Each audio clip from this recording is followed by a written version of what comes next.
सभासदों, माननीय सभापति जी,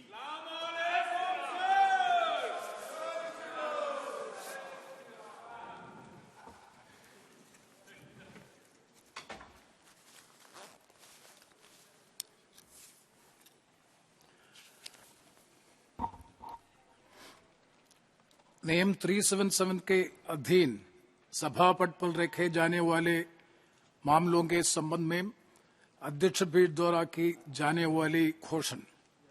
जिन माननीय सदस्यों को आज नियम 377 के अधीन मामलों का उठाने की अनुमति प्रदान की है वे अपने मामलों को अनुमोदित पाठ की 20 मिनट के अंदर व्यक्तिगत रूप से सभा पटल पर रखे दें। धन्यवाद। आइटम नंबर 18 और 19 श्री इम्तियाज जलील। शुक्रिया, आपने सप्लीमेंट्री डिमांड्स के ऊपर मुझे बोलने का मौका दिया है।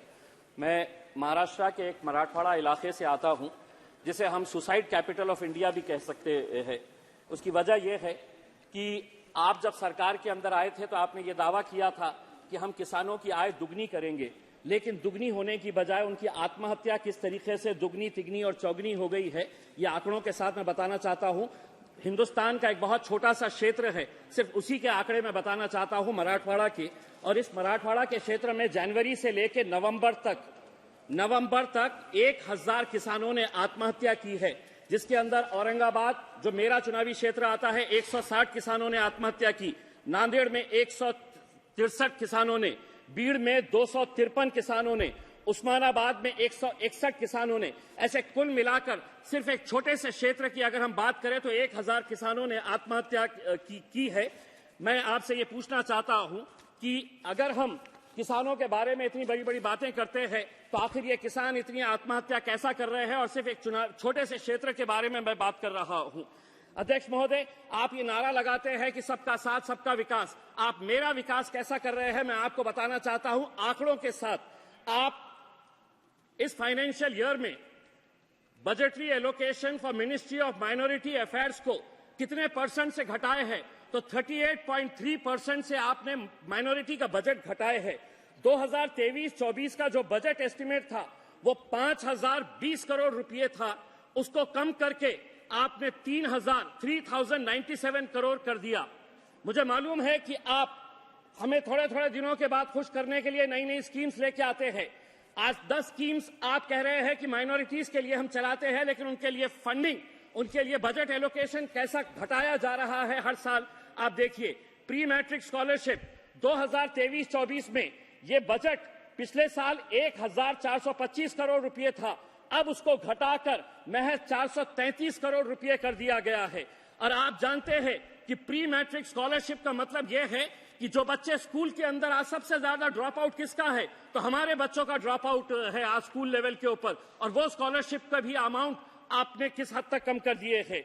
मेरिट का मीन्स बेस्ड स्कॉलरशिप, पिछले साल आपका बजट एलोकेशन कितना था, तो 365 करोड़ रुपए था, उसको घटाकर 365 करोड़ रुपए से आपने सिर्फ 44 करोड़ रुपए के ऊपर लेकर आ गए हैं। दूसरी सारी स्कीम्स है जिसको नाम बड़े खूबसूरत दिए गए हैं, नई उड़ान, नया सवेरा, लेकिन बजट हर टाइम आप कम करते जा रहे हैं और फिर ये नारा लगा रहे हैं कि आप सबका साथ सबका विकास करने की बात कर रहे हैं। अध्यक्ष महोदय, महंगाई को लेकर पंतप्रधान जी से मैं आपके जरिए एक सवाल करना चाहता हूं। मैं जयपुर गया था, वहां पर बड़े बड़े होर्डिंग्स और पोस्टर्स लगे हुए थे जिसके ऊपर आदरणीय पंतप्रधान नरेंद्र मोदी साहब की तस्वीर थी, उसके बाजू गैस सिलेंडर था, उसके नीचे लिखा हुआ था मोदी की गारंटी 450 रुपये। हम सरकार में आ गए तो मध्य प्रदेश और राजस्थान के अंदर हम 450 रुपये के अंदर गैस सिलेंडर बेचेंगे। मैं आपके जरिए मंत्री साहब से पूछना चाहता हूं, आदरणीय कराड़ साहब से, आपके महाराष्ट्र के अंदर क्यों नहीं दे रहे हैं? हमें नहीं दे रहे हैं, कम से कम आप भारतीय जनता पार्टी के लोगों को 450 रुपये में दे दीजिएगा सिलेंडर। यानी कि आप कम करना चाहे तो कर सकते हैं, लेकिन हर चीज को आप चुनाव के नजरिए से हमें कैसा फायदा मिल सकता है ये देखने की कोशिश कर रहे हैं। अध्यक्ष महोदय, आज महंगाई के बारे में और बेरोजगारी के बारे में अगर हम बात करें तो हर जगह आपने कॉन्ट्रैक्ट सिस्टम शुरू करके रखा हुआ है। इसका फायदा सिर्फ ठेकेदारों को हो रहा है, बाकी किसी को नहीं हो रहा है। EPS 95 के जो पेंशनर्स हैं, जिन्होंने 20 साल 30 साल काम किया है, आपने भी कई मर्तबा इस मुद्दे को उठाए हैं, वो पूरे के पूरे यहां पर कल से जंतर मंतर के ऊपर आंदोलन कर रहे हैं। उन्हें पेंशन कितनी दी जा रही है? फाइनेंस मिनिस्टर साहब सुनिए, 800 रुपये, 1000 रुपये, 1200 रुपये, 1500 रुपये, ये पेंशन अमाउंट उनको हर महीना दी जा रही है और उसके जरिए उन्हें ये कहा जा रहा है इतने पैसों के अंदर अगर जी सके तो जियो, नहीं तो मरो, शोर मचाते क्यों हो। दूसरी बात यह है अध्यक्ष महोदय, आप गवर्नमेंट रिसीव्स और कुछ आंकड़ों के साथ मैं बताना चाहता हूं। अगर पिछले साल की अगर हम तुलना करें, अप्रैल अक्टूबर 22-23 जीएसटी कलेक्शन अगर पिछले साल की तुलना उसी पीरियड के अंदर अगर इस साल करते हैं तो जीएसटी ड्रॉप हुआ है 7%, इनकम टैक्स का ड्रॉप हुआ है 2%, कॉर्पोरेशन का ड्रॉप हुआ है कॉर्पोरेशन टैक्स का 5%, टोटल ड्रॉप अगर एवरेज निकालते हैं तो 5% का ये गवर्नमेंट रिसीप्ट्स का हुआ है।